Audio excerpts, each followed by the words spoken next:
So here we are at the Wheeler Theater. Yeah, Yeah. nice joint. Yeah, talking about a friendship that goes back 30 years, both with you and your family. Yeah. And I met you in 1981 in September when we were doing Between Friends, and that was an album we did with Mike McCoy and Bob Flick of the Brothers Four was So recording. I met you that day of the recording. Well, we met a few days earlier we had for a rehearsal. Yeah, yeah. And then you remember when you and I got together and we arranged the songs a little beyond what Bob had done? I'm sorry, I don't. Oh, okay.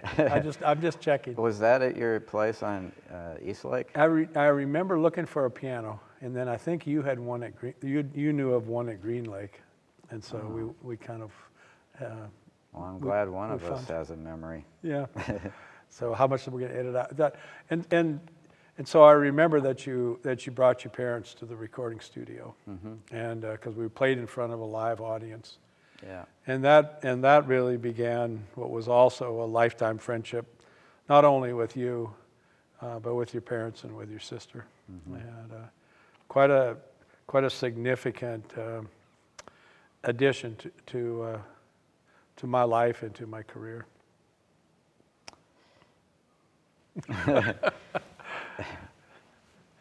So do you remember this? So this was back you were just getting started. You were in your 20s. Yeah. Do you remember when you were just playing with those guys? Well, yeah.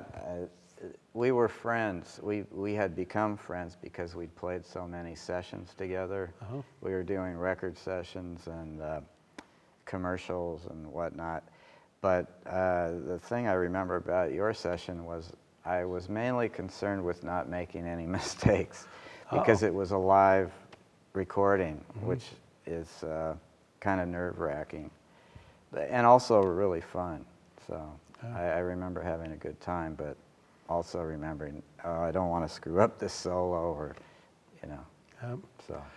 And I remember meeting your parents, and his lab assistant was the daughter of my high school principal. Yeah, there were so many coincidences. Lots of connections. And I met him. Your pediatrician was a dear friend of mine, Dr. Owens, who I just received the news from his wife that Jim has Alzheimer's. So we're kind of a sad situation this year. Yeah, I'm sorry to hear that. Yeah, and yeah, he was a very kind man. Perfect as a pediatrician. So. Yeah.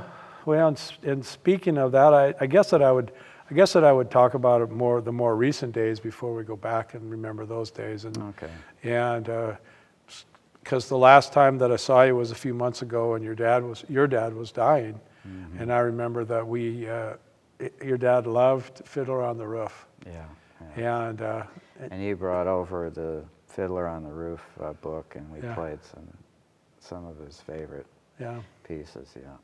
And I guess that's the part about your family and you and the relationship is just how the professional and the personal interweave and just kind of just make life a better place and work a better place. It's been great. Oh, I agree. Yeah. And I think for those first 3 or 4 years, we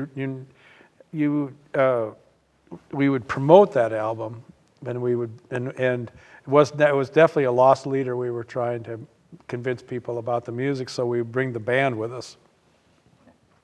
And that was guys like Dan Dean and Tom Collier and John Morton and Grant Reeves. You were the keyboard player, and you became the arranger for that. So was I the guy that counted off the songs? You counted off. Well, actually, Tom Collier did the counting. Oh, that wasn't the MD yet then. No. Yeah. So Tom did the counting, and but this was back. I was really sorry to see, but this was back when you went first to Boston to be with Mary Sue, and then you went, and you're still living. Yeah, and you were saying, Dad, where are you going? Yeah. Did you have any idea why I left, or? Nope. Yeah. I didn't either. Yeah. I just remember that you're at a place and you're starting your career, and you've always been Well, I guess talk to me a little bit about just the jazz side of your. Yeah. Well, I guess my musical identity is I've always felt like I was a jazz musician first, and I guess that comes from the first records that sort of turned me on to music were jazz records. So, and you know, I was playing with all the jazz guys in Seattle, but I've always loved all kinds of music, and so, and also through being a studio musician, you have to play all different kinds of music, and I enjoy that. So, and that's Well, and it's been fun because I had a chance at that session to meet guys like Reed Ruddy, and then of course all the players that we brought back together again in 2009. But every one of them has always had a respect and a love of your playing. And well, somehow, mutual. It's mutual, yeah. And then somehow also has found a way to find something to needle you with, which is a sign of affection in the music world. So, Wow. and then, so I think that part of the making it solid was that we did for 3 or 4 years we had that band, and then over time you became the arranger, you became the musical sort of backbone of that. And so do you have a sense of remember working on those arrangements in New York City? I do, yeah, because I was trying to use my jazz background to maybe broaden the music a little bit, you know, as far as the harmonies and forms, you know, extend phrases here, there, just to make it a little more interesting to myself, or I don't know to who, but yeah, just stretching the music a bit. So, and I know that probably was what led to us writing songs together too. Yeah. It just was sort of a natural progression, you know, from the arranging to actual writing of songs. So. And there was, and it's been interesting kind of to watch the natural progression. I remember 20 years ago was, and it was about, in fact, it was about this time of year, and got the news that a dear friend of your family, Bert Egerton, had died. Right. And so I actually, the Brothers Four were in Okinawa, and I got home in time for the memorial, and they asked the two of us to do the music, and I remember how significant that was, but also that Bert had been such a. Well, he was my dad's best friend. Yeah. And he had played such an integral role with your dad in cribbage. Yes. And thankfully you picked up that torch. We did. And played cribbage with my dad in my absence for so many years. You know. Yeah. Well, in fact, I've got notes that go back 20 years, and every Tuesday when I wasn't traveling, I would come to your parents' house, and your dad and I would play cribbage. But first, we'd have lunch. So, like, I remember when he made his spaghetti sauce, that was kind of famous. Yeah. And pretty special stuff. And I remember, well, you're going to have some this holiday, if I'm not mistaken. Yeah. You're going to have a little spaghetti. So that really relaunched things, or just kind of set that course. And then you would come back, and we did quite a bit sort of later in the 90s when we ended up putting together. My dad died in 1997, and ended up writing quite a few songs around that time, and we ended up doing some sessions again with Bob Flick. Is that when we recorded like 1968? Right. That was that group of songs. Yeah. And that's and there's gonna be a lot of those songs. In fact, the 1968, when I was young and this old guitar was new, and Let Love Go Forward. They're all great songs. Yeah, they're all sort of introducing this story, one of those times in a life. And but I think that one of the hardest things for me in my musical career was really getting comfortable with guys in the studio. And I remember one time, just by coincidence, it was Reed, and it was you and I. And it was just how comfortable that the three of us were together and how much fun we had. Yeah. And, Well, we'd become friends at that point. oh, yeah, yeah, and you were dear friends. and friendship with Reed too. So Right. it all, yeah, it sets you at ease. Yeah, yeah, and I think was that in '99 or so. That really began to. I remember we started talking about doing something, a bigger project, and we did some recording in 2002 and that more demo work. But then in 2003, I made you the producer, and you were the producer, the arranger, and then you began to actually do a lot of songwriting. We did a lot of that together. Right. Right. And so do you remember taking those lyrics and yeah, creating them? Sure I do. Yeah. Your lyrics have a rhythm to them, and that helps with when I'm writing melodies because it kind of gives you the phrasing of the melody, and then I just try to match the emotion of the lyric, with the music. So. Yeah. And it was surprisingly easy. It came quick. And I do remember sending you the demos with me singing them and apologizing profusely before I sent them because I'm not really a singer, and you are well aware. Well, and I've got them all on file. So anytime I need a little extra cash, I can probably offer to put them on YouTube. Yeah. And then I think that it's like anything that ends up being worthwhile. For me, it was how challenged I was by it all. Oh, me too. And how I'd kind of out of my comfort level. Yeah. And I think that was and we spent 2 years, 2003 and 2004,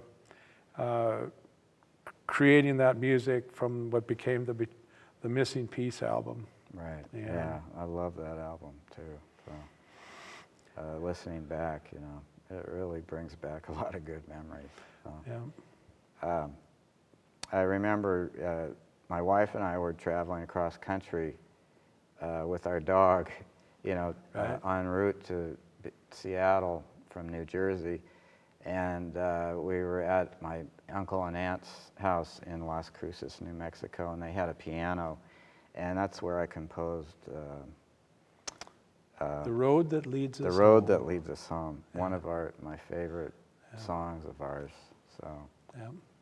No, that was. Yeah. And that was just weeks before we recorded it. It was just weeks. Yeah, you gave it to me with weeks, So literally days to learn it. Oof. Sorry And, about that. no, it was, and I think that was truly a satisfying moment and experience. And I guess there was that sense that we've created a new level, a new place, this new starting point, and it was pretty. It was amazing. Yeah. And then that began. And it was also brought our friendship to a different level, Right. We were much closer after that, I think. Mm-hmm. Well, and then do you remember when we were trying to promote that, or we were promoting it? You mean with the little mini tour? Mm-hmm. One Port Townsend here, Yeah. Port Ludlow, Right. Whidbey Island, yeah. Seattle. Vivid memories of, the audiences just loving the music, and yeah, it was great. Yeah, I'm putting a show together that included the best of the Missing Piece, but also a lot of that other music, and so that was. Yeah. When I remember back, I can't believe you wanted to feature me on a few songs, and I can't believe the things I did. Was that when I did the Lawrence Welk piano playing lady imitation? Yeah, it was. Yeah, that was so not me. Well, And yeah, but it was, yet I was did so it. you at the same time. So, Yeah, I know. I yeah. guess I was breaking out of the mold. So Yeah. Well, and then that next year we did an anniversary or the situation with Between Friends. the Benaroya. Well, actually, this was 2006, Oh. and the 25th anniversary. We re-released Between Friends, the original, Right. and we brought McCoy, and the three of us had a pretty good time. Oh yes, we did. Yeah. Yeah. So do you remember kind of meeting McCoy for the first time and working with him? Well, he's kind of a bigger than life character, so it was daunting to me.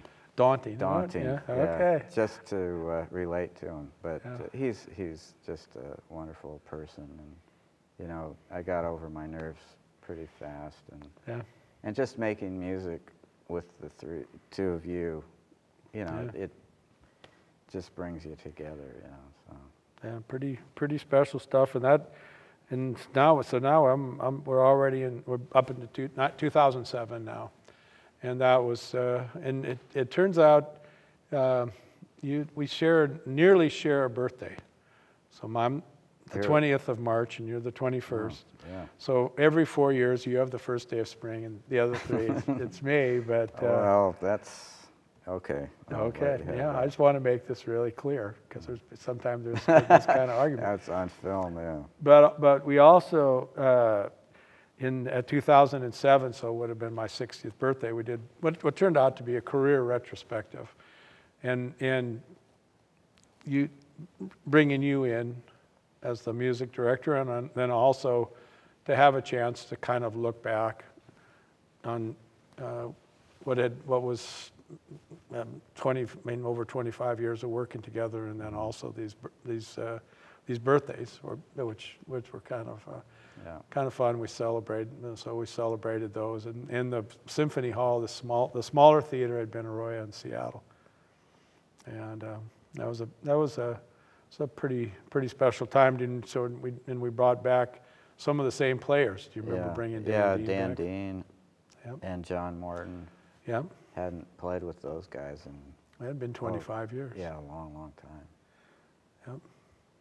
Those were the two guys, and then we had Right. John Bishop. John Bishop was on drums. Yeah, and the violin player. Yeah, George Elliott, Paul. Paul Elliott. Paul Elliott, yeah. Yep. And then it's always, I guess that thing is that when, and a terrible or a not good, what seemed like one of these worst case scenarios had happened with your family a few months earlier. Yeah. Well, there had been a severe windstorm in Seattle, and a lot of rain happened before that, so the ground was saturated, and my parents had a huge hemlock tree that in the backyard that went, it pretty much demolished their house.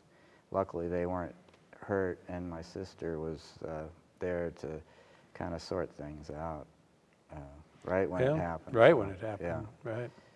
So. And it had been, and I'd moved out from Seattle and onto the peninsula, so we had these dozen years with your dad playing cribbage, and which had been one of the more regular ways and times in my life, of just things that I'd doing on a regular basis. And then with your dad and your mom moving to Squim to be with Ed and Mary Sue, then that was this chance for he and I to reconnect and reconnoiter. Yeah. And it was also at a time to get support from everybody in your family, just this sense of just kind of changing the way that I went about my work and went about writing songs. Oh yeah, it changed that for you. Okay. And then how so? Well, I think that my dad had a saying. He said, "If you spend a penny more than you make, you'll always be impoverished. If you spend a penny less, you'll never be impoverished." And as a songwriter, as a creative person, I'd always gone down to what I felt like is that in looking back at this retrospective, that I had an incredibly many things, good things had happened, but the process of creating had always taken a penny more than it gave. And I figured at that age, at that point in my life, I was either going to create an environment where it got a penny more, or I was just going to retire.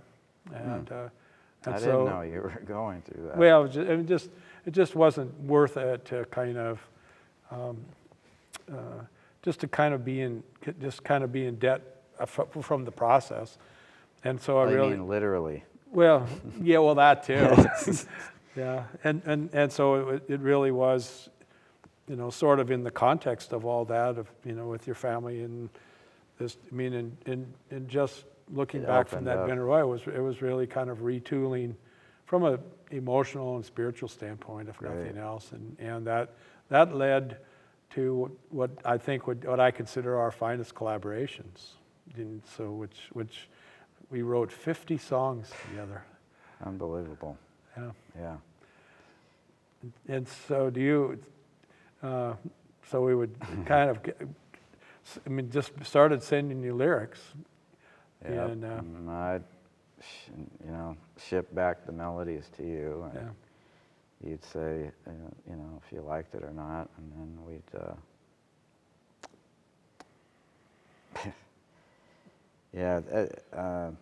I remember at the end of that, I was saying, do we want to do this the same way again? Because that 50, it's kind of hard to... We don't ever No, want to do we that don't again. want to do that again. But yeah, it's hard to assemble that many songs simultaneously. Well, It's just- there's no But impossible. we did it. We did. We did it. And there was a couple of really significant things that I'd like to talk with you a little bit more about. One is that we did one of the albums is called Following the Light, and it was taking Northwest places. You had talked earlier about this Northwest connection and the Northwest music, and it was taking these very specific places, and finding the stories and the moments in them that put them in a spiritual light, or they put them in this sort of different light. And we ended up recording them. It was the first recordings that we did in Mahogany Studio in New Jersey. Yeah, and I am eternally grateful for you to bring in your project to my studio, because that really got me started in that new business that I was taking a chance on. So, and you had the piano. When did you get that piano? I think I got it in my early teens. Well, my parents got it for me. It was a 1902 Steinway A, one owner, and hadn't only been driven to church. The only church songs on it. Right. Yeah. And I remember we had it shipped to New Jersey, and it was actually in tune when it got there. It's a great piano, and so when I opened the studio, we had the piano completely rebuilt and refinished, and just sounded great. And, wow.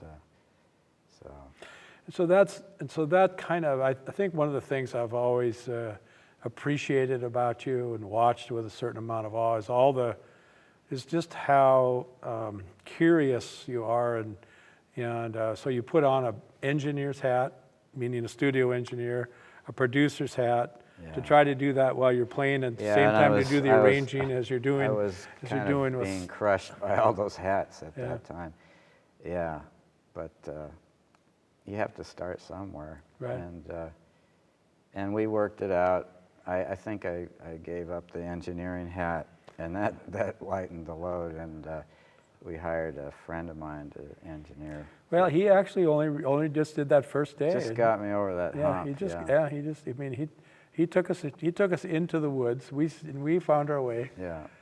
But we recorded that in the spring and in the fall of 2009. Yeah.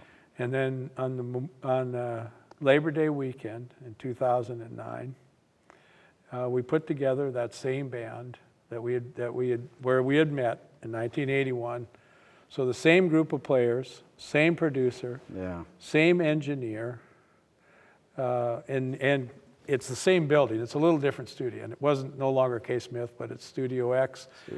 But Bob Flick, you had become, so Bob had essentially done all the arranging, but all that stuff ended up in your lap or in your hat. You remember being just? This is 2009? We're recording between old friends. Oh, okay, yeah. Oh, I definitely remember that, yeah. Yeah, that was a gas. You know, bringing back all those guys, and we sounded, you know, we had that sound that we'd had in 1981, but, you know, updated. And we had that chemistry too. And, well, we added Carl on guitar, Carl, because Bob Hayworth had played earlier. Oh, that's right, yeah. So we had Carl, and I think that one of the things, again, that I've always appreciated about the journey that we share, is that it's not just professional. We don't just talk about music or do the music. I think I know that I've had a chance to talk with you a lot about some of the struggles and some of the demons that have sort of, or I guess some of the, mostly it's fears. Yeah. And kind of living with them. That's one thing that we've shared, yeah. Things that friends talk about. Right. Yeah. And I remember Chris Christopherson had talked, he said, some guy told him that if he didn't have freedom or pilgrim in his songs, that we wouldn't have songs. And there was quite a bit of, a lot of those songs was that you and I had written, was this idea of finding and facing and freeing our fears, and I think that... Right, and yeah, I know that was an inspiration to me. You know, the music came very easily for me because I understood what you were talking about. So, yeah. And then I think that really, to have those 3 days, all over Labor Day weekend, to have we sang Happy Birthday to your dad. We've got it on a videotape. I have to see that. Yeah, so one of those last things we did. That was his 95th birthday. Would have been his 94th. 94th. His 95th was last year when we celebrated at the John Wayne deal in Marina, and then which kind of brings us to this the last music that we made together, besides doing the Old Man Today, which we're dedicating to your dad, was doing the Fiddler on the Roof, and really knowing, being able to kind of form that circle, and I want to say just how much gratitude I have and how much love for you, and to have that kind of just affection and connection. Yeah, well, there aren't too many people that I would want there in that circle at that time, and you're definitely one of them that I would want to be there, and I think it brought my dad a lot of comfort, you know, to hear that music. Yeah.